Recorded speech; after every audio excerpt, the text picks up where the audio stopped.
Good morning everyone. Welcome to my YouTube channel Economics Hacks. So guys, we will discuss NFIA. Let's start. Net factor income from abroad. That's called NFIA. Here three important terms we consider. First, factor income. Second, resident. Third, non resident. Factor income जो किसके द्वारा generate की गई हो, resident के द्वारा, that's called FIFA, factor income from abroad. Factor income non resident के द्वारा जनरेट की गई हो, that's called FITA, factor income to abroad. First we understand factor income.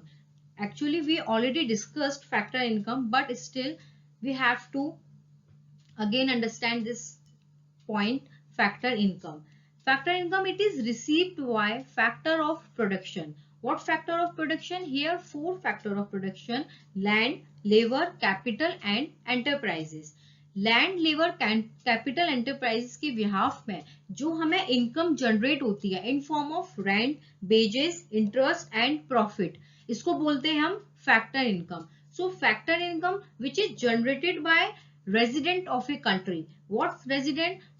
We consider 2 points here. First, he ordinarily resides in that country, which means period of time should be at least 1 year or more. Second, whose economic interests lie in that country in form of production, consumption and investment. तो first क्या होता है कि person जो है वो India के अंदर एक या एक से अधिक रहा हो, एक साल से अधिक या एक साल. और सेकेंड टर्म होती है whose economic interest, which means जो इकोनॉमिक एक्टिविटी है in form of production, consumption and investment वो विद इन ए कंट्री करता हो. तो जो फैक्टर इनकम है वो किसके द्वारा जनरेट की गई है? नॉर्मल रेजिडेंट के द्वारा. और जो नॉर्मल रेजिडेंट में कंसिडर नहीं करता है उसको क्या बोलते हैं हम? Non resident. तो फैक्टर इनकम हमने बोला rent, wages, interest and profit, जो किसको कहां से जनरेट करता है? एब्रॉड से. और कौन जनरेट करता है? Normal resident of a country, that's called FIFA, factor income from abroad. Same as factor income कौन जनरेट करता हो? Non resident. कहाँ जनरेट करता हो? Within domestic territory, which means कोई फॉरेनर है जो इंडिया में आके इनकम जनरेट करता है, that's called FITA, factor income to abroad. FIFA and FITA का जो डिफरेंस होता है that's called net factor income from abroad. Definition of net factor income from abroad. Net factor income from abroad is the difference between factor income earned from abroad by normal resident of a country and factor income earned by non-resident, which means foreigners, is the domestic territory of that country. जो person बाहर से income generate करके लाता हो और जो foreigner India के अंदर इनकम जनरेट करता हो, दोनों का डिफरेंस हो गया NFIA. We see example FIFA. Indian is working in US embassy in India. FITA, profit earned by a branch of US bank in India. US embassy है जो इंडिया में है और वहां पर नॉर्मल रेजिडेंट क्या हो? वर्किंग हो.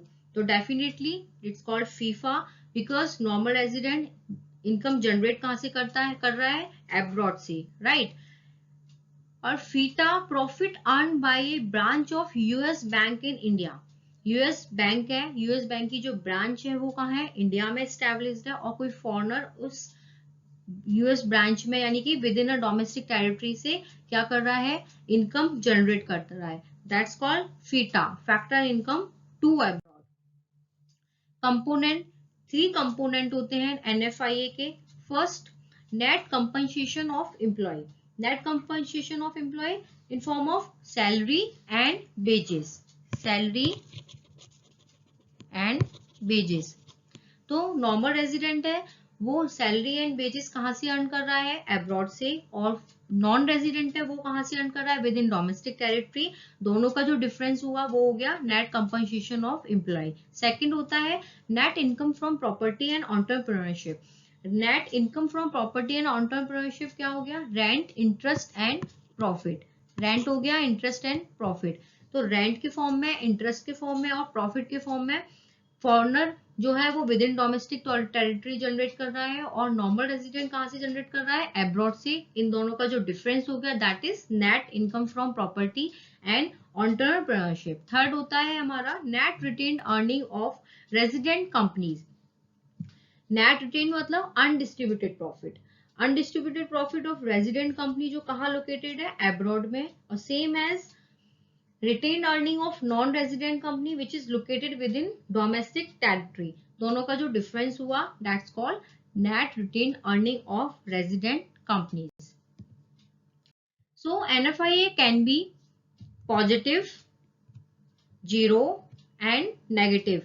Yes, of course, NFIA can be positive, zero and negative. How? We see in positive condition when factor income from abroad greater than factor income to abroad. यानी कि कोई पर्सन जो India से income generate कर रहा है, factor income generate कर रहा है, वो ज्यादा होनी चाहिए किससे, जो फॉरेनर कहाँ से जनरेट कर रहा है income, within domestic territory से। In case NFIA can be positive. Second, zero when FIFA equals to FITA, factored income from abroad equals to factored income to abroad। दोनों की इनकम क्या होगी, सेम होगी, जो पर्सन बाहर से generate कर रहा हो और नॉन रेजिडेंट इंडिया से। In case of negative, when FIFA less than FITA, factor income from abroad less than factor income to abroad। Normal resident बाहर से इनकम जनरेट कर रहा है, जितनी फैक्टर इनकम जनरेट कर रहा है वो कम है किससे, जो non resident with in domestic territory में इनकम जनरेट कर रहा है। So guys, I hope NFIA is clear and now हम आगे नेशनल इनकम के सारी वीडियो कवर करेंगे और सारे टॉपिक्स को कवर करेंगे। So guys, keep watching, do subscribe, share and like my channel. I hope you understand this concept. Thank you guys. Thank you so much.